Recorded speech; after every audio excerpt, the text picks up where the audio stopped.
अब एक कोई अच्छा फिलामेंट से क्या क्या गुण होना चाहिए, अब हम देखते हैं। देखो इसमें क्या क्या गुण होने चाहिए। सबसे अच्छा होगा उच्च प्रतिरोध में हाई रेजिस्टिविटी होनी चाहिए।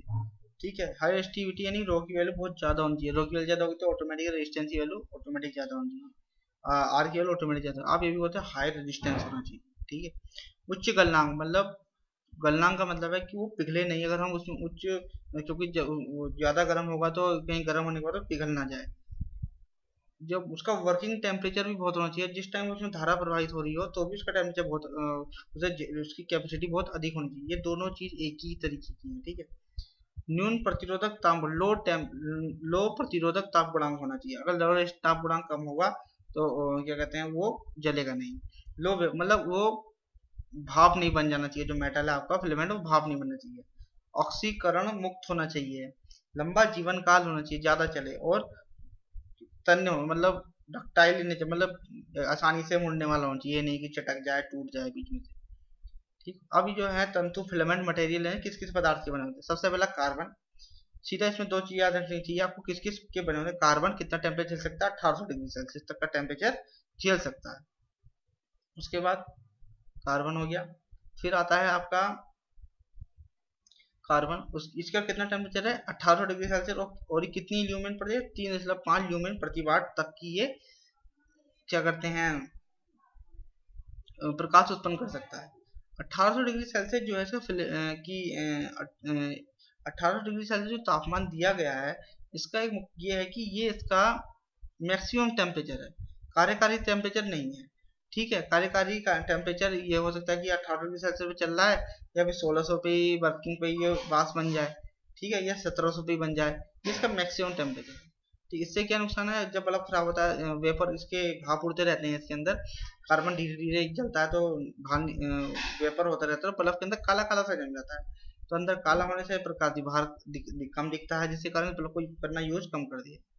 ओस्मिस ओस्मियम क्या होता है, इसका गलनांक 2650 डिग्री सेल्सियस होता है, जो कार्बन से अति कम है। कम रही है, ज्यादा है। ठीक है। परंतु कार्बन की तरह वाष्पित नहीं होता। पर ये क्या होता है, कार्बन की तरह वाष्पित नहीं होता है। ओस्मियम एक महंगा था दुर्लभ, कम, ये कम नहीं आएगा। ठीक। ओस्मियम एक महंगा तथा दुर्लभ मटेरियल है। इसकी दक्षता लगभग 5 ल्यूमेन प्रति वाट होती है। ठीक है। अगला क्या है, टाउनटेलियम। ये क्या होता है, इसका गलनांक कार्बन की अपेक्षा, गलनांक इसका क्या है, कम है, परंतु प्रतिरोधक ताप गुणांक ओस्मियम के समान ही धनात्मक है। इसलिए इसे निर्मित फिलामेंट लैंप की दक्षता 5 ल्यूमेन प्रति वाट है। टंगस्टन सबसे ज्यादा यूज होने वाला मटेरियल। लैंप के फिलामेंट हेतु टंगस्टन सबसे उपयुक्त धातु पदार्थ है। इसलिए आजकल इसका प्रयोग फिलामेंट के लिए सर्वाधिक होता है। तंतु निर्माण के लिए इसकी प्रमुख उपयोग विशेषता निम्नलिखित है। इसका गलनांक 3400 डिग्री सेल्सियस जो उच्च है। कार्बन के उच्चतम गलनांक 3500 डिग्री सेल्सियस है। ठीक है। देखो इसका ये 3400 डिग्री सेल्सियस क्या है, इसका कार्यकारी है, और इसका मैक्सिमम क्या है, 3500 डिग्री सेल्सियस। ठीक। इसका वाष्पीकरण नगण्य है, अर्थात ये कार्बन की तरह न्यून ताप पर वाष्पीकृत नहीं होता है। इसे कॉपर तथा सिल्वर धातुओं के साथ रासायनिक विधियों द्वारा मिलाकर अति सुचालक व आघातवर्धक बनाया जाता है। इसकी यांत्रिक सामर्थ्य अच्छी होती है, इसलिए इसका पतला तार भी सामान्य झटके सहन कर सकता है। इसका प्रतिरोध ताप गुणांक पॉजिटिव है, यानी धनात्मक है, यानी कि पॉजिटिव धनात्मक या रेजिस्टेंस बढ़ता है तो टेम्परेचर भी बढ़ता है। ठीक है। इसलिए तापमान बढ़ाने पर कार्बन की तरह घटता नहीं है। इसका जो वैल्यू है अल्फा की याद रखेंगे, 0.0051, 0051। इसके बाद टंगस्टन फिलामेंट लैंप को निर्वात माध्यम में लगभग 2400 डिग्री सेल्सियस पर प्रयोग किया जा सकता है, और इस तापमान पर इसकी दक्षता 8 से 10 ल्यूमेन प्रति वाट होती है, जो अपेक्षाकृत उच्च है। तो आपको इसमें तीन चीजें क्या याद रखनी है, टेम्परेचर कितना ल्यूमेन है और कितना इसका डिग्री सेल्सियस है। कार्यकारी तापमान कितना है इसका, 3400, और कितने पे ये कम से कम 2400 डिग्री सेल्सियस पर 8 से 10 ल्यूमेन प्रति वाट देता है। तंतुओं के प्रकार, कितने टाइप के तंतु होते हैं। एक होता है सिंगल वायर, सिंगल में केवल एक सिंगल तार होगी। ठीक है, ऐसे सीधी तार। एक ही कुंडली मतलब सिंगल कुंडली होगी, उसमें सिर्फ जैसे इंडक्टर होता है, ये सिंगल कुंडली होगी। ठीक। इनका उपयोग 25 सिंगल कुंडली का, इनका उपयोग 25 वाट तक के निर्वात लैंपों में होता है। इनका उपयोग 300 वाट से लेकर 1000 वाट तक के लैंपों में करते हैं। इनकी दक्षता 9 ल्यूमेन प्रति वाट से लेकर 11 ल्यूमेन प्रति वाट तक बढ़ जाती है, इसलिए इन्हें बड़े साइज के लैंपों में उपयोग करते हैं। ठीक, इनके को डायग्राम में दिखाए गए हैं, देखो। ठीक है, आपने कौन सा वाला देखा अधिकतर? ये वाला देखा है। ठीक, कुंडली क्या कहते हैं, ये कहाँ देखा आपने? देखा नहीं? दूसरा क्या है, इनका उपयोग, इनके कमेंट बताइए आपने कहाँ कहाँ देखे। इनका उपयोग 25 वाट से लेकर 300 वाट तक की गैस भरे हुए लैंपों में होता है। इन तंतुओं में ताप हानि कम होती है, इसलिए इन्हें तंतु लैंप की दक्षता 11 ल्यूमेन प्रति वाट से लेकर 13 ल्यूमेन प्रति वाट तक बढ़ जाती है। अन्य तंतु की अपेक्षा ये कम जगह घेरते हैं, इसलिए इनकी इनकी तथा रिज्यू तार तंतु की लंबाई का अनुपात कितना होता है? 1:25 होता है। इसलिए इनकी तथा रिज्यू तार के तंतु की लंबाई का अनुपात 25 होता है। अगर वो कह लो 1 सेंटीमीटर है तो उससे 25 गुना ज्यादा होगी। समझे बात को? अगर वो एक है तो वो जो कुंडली वाली हो 25 सेंटीमीटर का होगा, इतना अंतर आ जाता है दोनों में। तो ऑटोमेटिक बात है कि उनकी ल्यूमेन प्रति वाट क्षमता बढ़ जाएगी। देखो, आपको ये रिलेशन याद करने की कोई जरूरत नहीं है, इसमें सिर्फ आपको ये याद रखना है, फॉर्मूला याद रखना है। डेरिवेशन को भी याद करने की कोई जरूरत नहीं है, इसमें आपको बस ये चीज याद रखनी है, क्योंकि आपके एमसीक्यू क्वेश्चन होंगे। आपको ये याद रखना है, ये जो अभिलक्षण है क्या क्या होता है, ये याद रखना है आपको। धारा जो है, करंट, तंतु के अंदर फ्लोइंग करंट जो है तार के व्यास का 3/2 होता है। तार के व्यास की पावर का 3 मतलब धारा जो है व्यास की पावर 3/2 होती है। ठीक है, बस आपको ये याद रखना है। कुछ अभिलक्षण है जो डायरेक्ट सीधा क्वेश्चन पेपर में पूछ लेता है, जैसे ये आपके एमसीक्यू में बहुत पूछा जाएगा, ये वाला भी बहुत पूछा जाएगा।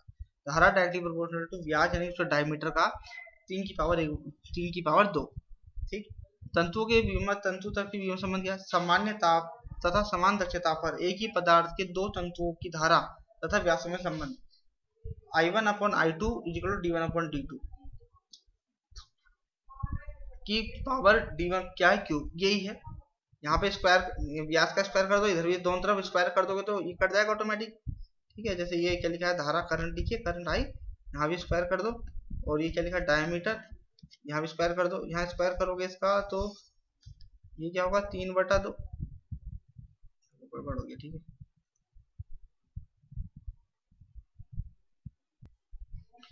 ये क्या हो गया यहाँ पे 3/2, ये 2 से ये 2 कट जाएगा तो क्या बचेगा, आई का स्क्वायर = D की पावर क्यूब बचेगा।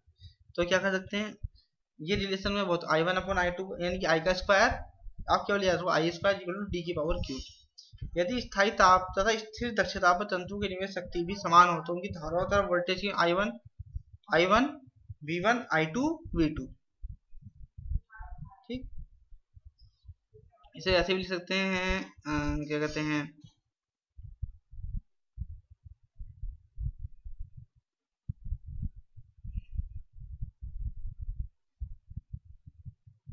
ऐसे भी लिख सकते हैं,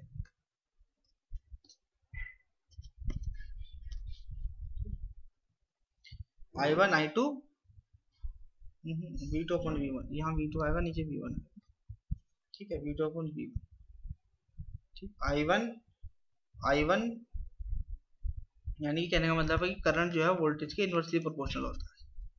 ठीक है, करंट जो है वोल्टेज के इनवर्सली प्रोपोर्शनल होता है। और डायमीटर के करंट डायमीटर का क्यूब के और खुद स्क्वायर होता है। ठीक, और यदि स्थायी ताप पर स्थित निर्गत शक्ति तो उनकी लंबाई तरफ व्यास में संबंध D1 L1 यानी कि ये भी क्या है, लेंथ और डायमीटर भी इनवर्सली प्रोपोर्शनल होती है। ठीक, अब क्या लिखेंगे, वोल्टेज का प्रभाव, फैक्ट ऑफ वोल्टेज। वोल्टेज का क्या प्रभाव होता है, हम जानते हैं P = V² R होता है। तो P तो P पावर क्या हो गई, रेजिस्टेंस की इनवर्सली प्रोपोर्शनल हो गई। P क्या होता है, VI होता है। तो I क्या हो गया, इनवर्सली प्रोपोर्शनल टू रेजिस्टेंस, तो I तो क्या होगा, A/ρL, क्योंकि R = ρL/A होता है, हम सभी जानते हैं। तो I की वैल्यू उठा के रख देंगे वहां पे उसकी, तो I क्या हो जाएगा, A की वैल्यू रख देंगे πD², तो I = D² और I = 1/L। देखो आया ना, लेंथ की इनवर्सली प्रोपोर्शनल होता है और करंट D² होता है। ठीक, ये किसके बीच था रिलेशन, वोल्टेज का प्रभाव, स्थिर वोल्टेज का प्रभाव था। ठीक, इसका प्रभाव था स्थिर वोल्टेज का। वोल्टेज का क्या प्रभाव पड़ता है, पहले हम क्या, तंतुओं के तंतुओं की विमा के बीच संबंध बता रहे थे और वोल्टेज का इफेक्ट हो गया। ठीक है, तो हमने क्या देखा, धारा जो है, धारा का स्क्वायर इक्वल टू डायमीटर का क्यूब होता है, और क्या कहते हैं करंट, यानी कि P1 इक्वल टू P1 बराबर P2। ठीक, यानी कि करंट और वोल्टेज में इन्वर्सली रिलेशन होता है, इसमें करंट और बल्ब में करंट और वोल्टेज का इन्वर्सली रिलेशन होता है। दूसरा, डायमीटर और लेंथ का भी इन्वर्सली प्रोपोर्शनल होता है, डायमीटर और लेंथ का, किसकी, तार की। स्थायी ताप स्थिर दक्षता पर तंतु पर निर्गत शक्ति समान हो तब, जब पावर समान हो, जब क्या हो, पावर समान हो।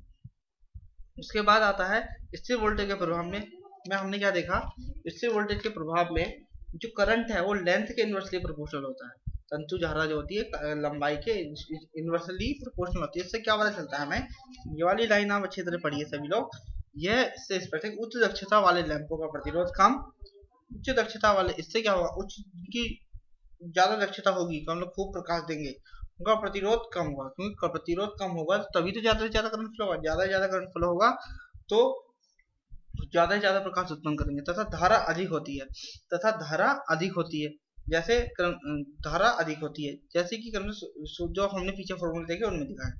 कुछ तंतु, उनका तंतु मोटा तथा छोटा होता है।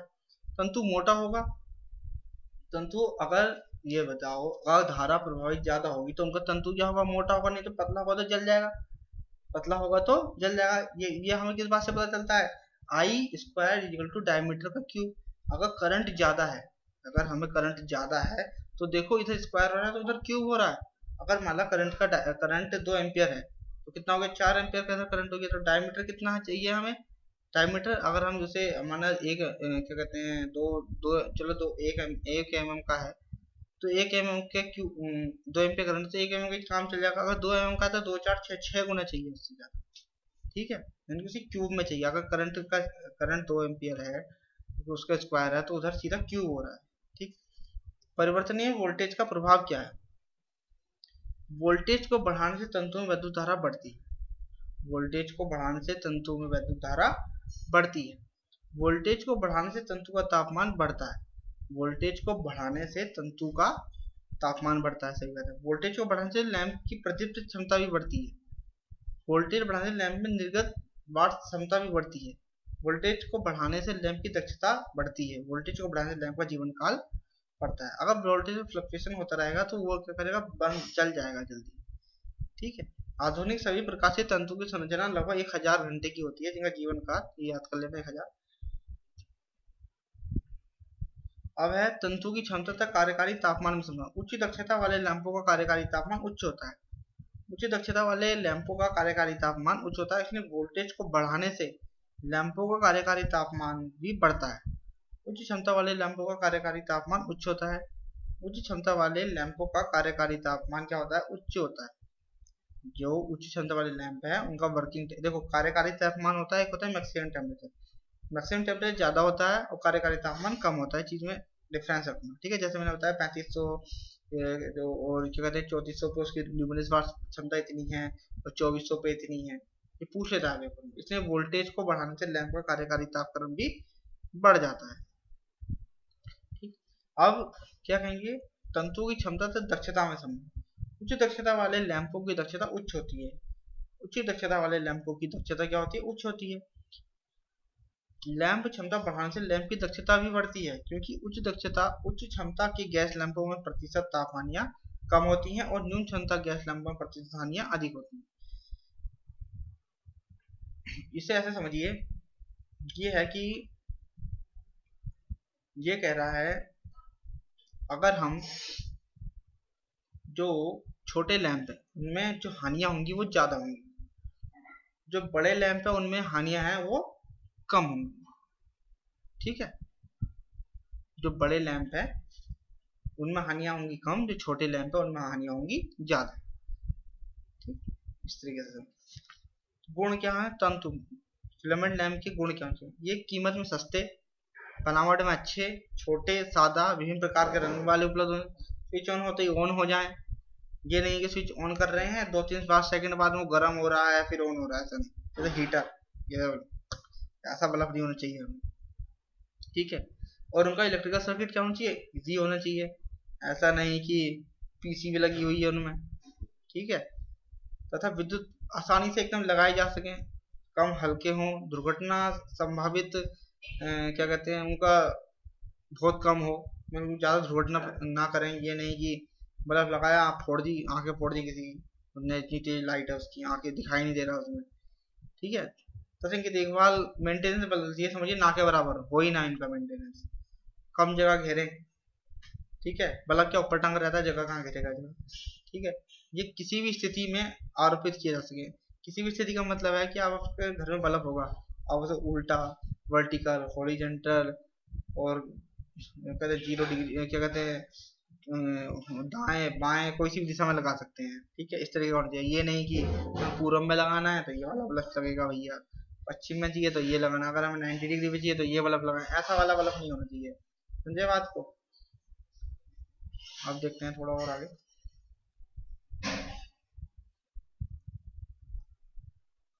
तंतुओं के अनुप्रयोग, अनुप्रयोग देख लेते हैं इनके क्या है, क्या क्या अनुप्रयोग है।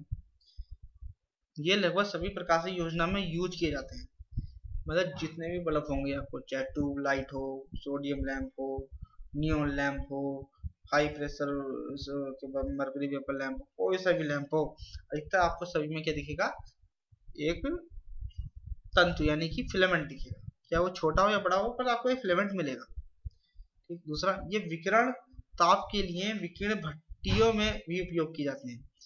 कहने का मतलब ये है कि जो आपने हीटर देखा है ना, उसमें भी एक फिलामेंट ही होता है एक तरीके का, और वो बड़ा था मोटे डायमीटर का। सजावटी प्रकाश के लिए रंगीन लैंप का उपयोग किया जाता है। ये रंगीन लैंपों का उपयोग किया जाता है, पर तंतु रंगीन नहीं होता है, ठीक है। उनसे उनको उनमें कुछ परिवर्तन करके, यानी उनमें कुछ कोटिंग करके, फास्फोरस या कांच की सतह पर कोटिंग करके उनके प्रकाश में परिवर्तन किया जाता है, जो कि फिलामेंट में किसी तरीके का कोई रंगीन फिलामेंट नहीं होता है, ठीक है। जिस तरीके से आपको कोई नॉर्मल फिलामेंट ग्लो करता है, उसी तरीके से अन्य फिलामेंट भी ग्लो करते हैं, पर शर्त यह है कि उन पर किसी तरीके की कोटिंग ना की गई। संकेत के लिए रंगीन लैंप का चयन किया जाता है। संकेत के लिए रंगीन लैंपों का चयन, यानी कि जैसे आपने देखा होगा कहीं पे जो क्या कहते हैं, जैसे जो जैसे दिवाली की लाइटें होती हैं, लड़ियाँ लगाते हैं, ये क्या है, पर ये नियॉन लैंप नहीं होते हैं, ठीक है। ये नियॉन लैंप बहुत ज़्यादा चमकता है, जैसे तो आपने देखा होगा कहीं पे होटल वोटलों के नाम लिखने हैं, कॉलेजों का नाम लिखना है एलईडी वेलईडी से, तो उनमें नियॉन लैंप यूज किए जाते हैं अधिकतर, ठीक है। और अगला देखते हैं हम, कार्बन फिलामेंट लैंप आपको कहाँ देखते हैं, अगले लेक्चर में देखते हैं। अभी आप क्या करेंगे, जो उसमें चीज समझ नहीं आई है ना, वो आप क्या कहते हैं कमेंट में क्वेश्चन के आंसर लिख, क्वेश्चन जो समझ नहीं आया वो कमेंट में लिख सकते हैं कि ये समझ नहीं आया हमें। दूसरा आप ये कर सकते हैं कि व्हाट्सएप पे मुझे मैसेज करके वो चीज़ पूछ सकते हैं, ठीक है।